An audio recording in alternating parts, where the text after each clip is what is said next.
last 7 years. This is the seventh conference of its kind. And I think it's very important for Tibet Policy Institute to interact with other think tanks, other scholars, other researchers to find out their opinions about Tibet, their studies on Tibet. And particularly this kind of conference where you have a lot of young Indian scholars studying Tibetan issues and coming out with papers and write-ups.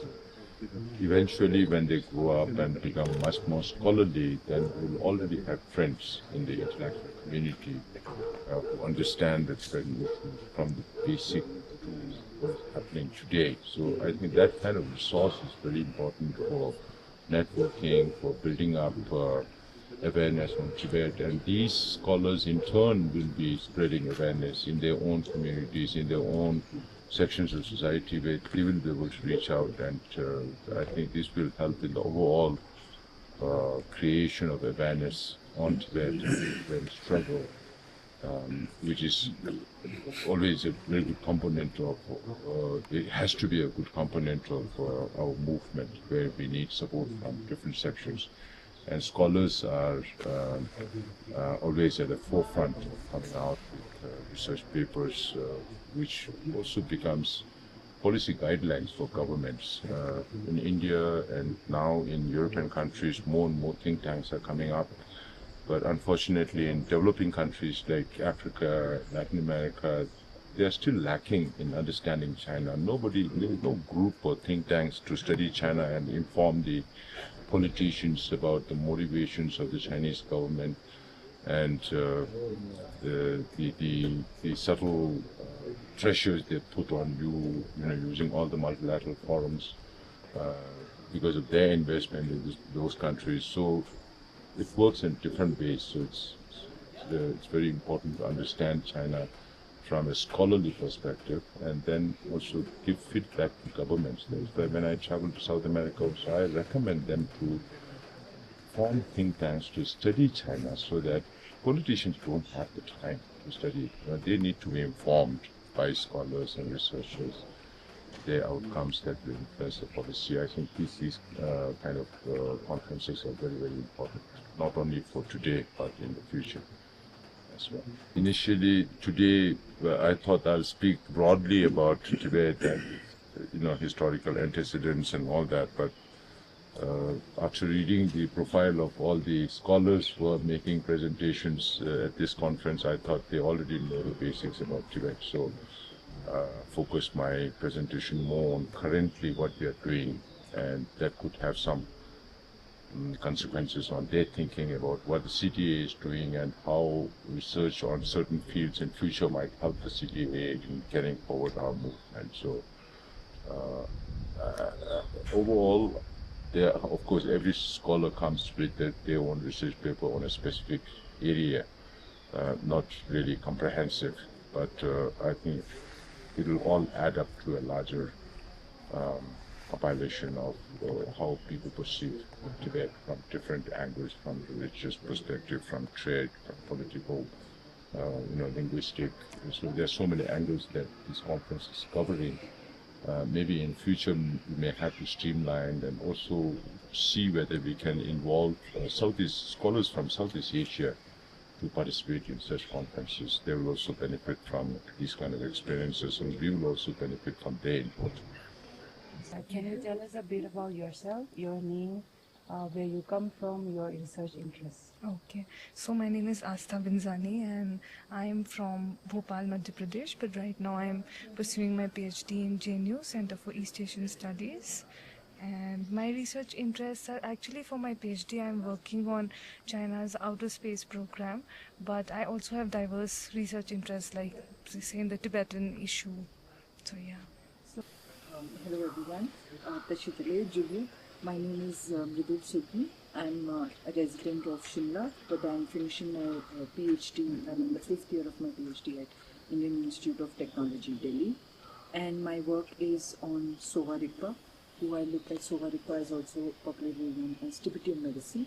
I do my ethnography, multi-sited ethnography in areas of Kinnaur, Spiti, Kullu, some parts of Dharamshala also, mostly shadowing amchis or mempas as they are called. That's what my work is about, and I look at like knowledge transmission modules because some amchis are trained through the Kachupa degree in Mensikhang, and some of them refer to the Gyupa, which is the lineage style. So I'm looking at these contrasts. So how did you first come to know about Tibet? As part of Chinese studies, that's how you come to know about, I think most people come to know about Tibet in India. Like when you look at India-China relations, yeah. Okay, so you're Actually, first I came to know about Tibet was in 2010 or 11 when I was doing my undergrad degree in philosophy from Delhi University, and that's where we started to learn about Nagarjuna and a little bit about Buddhism, which kind of got me interested because I am from Himachal. So even when I was traveling in college, I had come to Dharamshala, but I didn't know like the real cause of it. I think it's through Buddhism that my orientation was turned towards the larger political, social, and transnational. so presenting your research paper here, right? So could you tell us a brief about your research topic and what led you to focus on that topic? Okay, so yeah, so because I had this realization that we are always looking at Tibet from the perspective of India and China relations. So then my research paper was titled Securitization and Silence in India's Tibet Policy Under Geopolitical Constraints, but it put the Tibetans at the center of it and how the Indian state what is the Indian state's approach to the Tibetans, but also in terms of what it means for the Tibetan community themselves, how it leads to silencing. There is like this whole, ambivalent situation where there is silencing, but there is also like hospitality. So both of these, two different dynamics are coming together in Indian approach. My topic is a step ahead from what my doctoral thesis is about. My doctoral thesis is in social anthropology. It's a lot to do about knowledge transmission. But then, conferences like these bring in like multidisciplinary research scholars and experts. So it's always good to gauge at one point where your research stands in like the larger milieu, in the global milieu. That's why it got me here. I wanted to see Sowa Rigpa as a knowledge system of the Himalayas and of the Tibet and how it fits into India's policy and international policy. So that is what my work is about. My work is basically trying to make a contrast between how Sowa Rigpa is practiced in Tibetan exile and how Sowa Rigpa is practiced in Himalayas, and how there is a shared cultural legacy and what is happening to it, and why it is so important to protect, because it's not just about identity anymore. It's knowledge preservation, it's cultural preservation, and also climate preservation, because these medicinal plants are not like you can make them in the lab. They're part of the geography. So things like that I'll be discussing. Are there any interesting findings or insight from research that you would like to share? Right. So there are plenty actually, but what I have come down to say is, I say it in my paper also, that in my research I have found like a case of two distant cousins, like in a family. They're cousins and we're part of the same family, but sometimes in the middle they don't talk to each other a lot and they drift in their own paths, something like that. So that is what I have experienced within the Himalayan practitioners of Sowa Rigpa and Tibetan practitioners of Sowa Rigpa, because the Himalayan practitioners are more so involved in kind of understanding their own practice under the Ayush acronym, which comes with a lot of its own political and identity issues and conflicts. So just this finding that these two distant cousins could be brought together and there could be like a greater dialogue between them, which will be beneficial not only for Tibet but would be much more beneficial for India and India's this milieu of traditional medicine, traditional or alternate medicine, in competing with biomedicine in a way. So this is the first time that I began to explore, because thanks to this conference, so I got to know about it, and I really wanted to understand more about Tibet, and I thought maybe I can also contribute in some way. And this is when I thought that you need to decenter decenter the usual narratives and, talk about the Tibetan community themselves, and a lot of things came up. Like, when I started out, I honestly did not know all of this silencing and all. I did not have it in mind. And then when I started reading, I came across, this kind of dynamic, coexisting with all these narratives of hospitality. So that was new for myself also, which was the finding, the So you paper. talk about decentering the narratives, right? Yeah, So yeah. do you feel there is a need for an epistemological turn in Tibetan studies, a perspective shift where Tibet is not just seen as a factor between two larger powers Yeah, or two, three definitely, larger yeah. powers, but as recognized as a nation with its own agency, to that Definitely. matter, having its own narrative. Yeah, definitely, and that's what the paper tried to do in a way, because I also talked about like Tibetan silencing in a manner where, in diplomacy.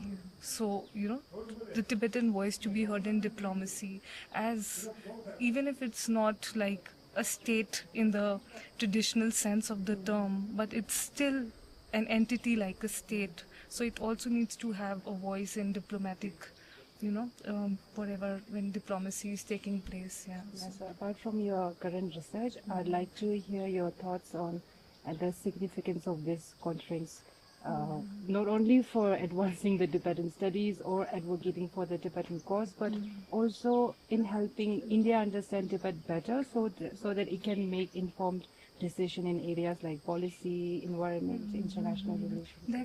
Definitely, because if you look at like the diversity in the topics which are being discussed, I think it's not, it broadens one's horizon as to so many things I didn't know about Tibet, right? So yeah, say environment or those issues we don't really, get to know in general unless. So I think these kinds of conferences, I mean, it's a good start, I feel. Yeah. I think more than it's just the organization of it, which is done so beautifully by Tibet Policy Institute, but it is not only about Tibet. If Tibet is doing something, it's mostly coming from a place of shared legacy. And I think we need to revisit it again and again, because it's not like shared legacy only history will cover. Anthropologists like me or scholars from international relations, when they come together, there is a transdisciplinary dialogue happen, which tries, like it's mostly about of our ways of being in the world. It's not just about this particular country or that particular country. So I think Tibet just has this open heart to always, like Tibet institutes always have this open heart to kind of make this dialogue come through, and not just Tibet Policy Institute. Earlier, when I was working in Dharamshala, then Mind and Life Dialogues, which brings Western science and Buddhist science and psychology together. So I think like this is a great opportunity for Indians to not kind of just understand the Tibet cause, but see Tibet cause vis-a-vis the Indian cause and the global cause. So I think that's why I always, like, I was really looking forward to this conference, and probably will come next year and probably whenever I get the chance, because there is this dynamic that people come from different perspectives, and it's like I said before, like it's so much more contribution to India and to the world rather than just Tibet. Tibet is like the fertile ground down there, no? But there are so many seeds and so many flowers. Speaking of which, do you feel the need for an epistemological turn, or are you seeing that epistemological turn already in Tibetan studies, where Tibet is not just a factor between two larger powers, but recognized as having its own agency and its own narrative? See, I see like a prominent shift actually, because Tibet and the Tibetan plateau, when I say the entire Tibetan plateau, had a very strong epistemic culture and history from the get-go.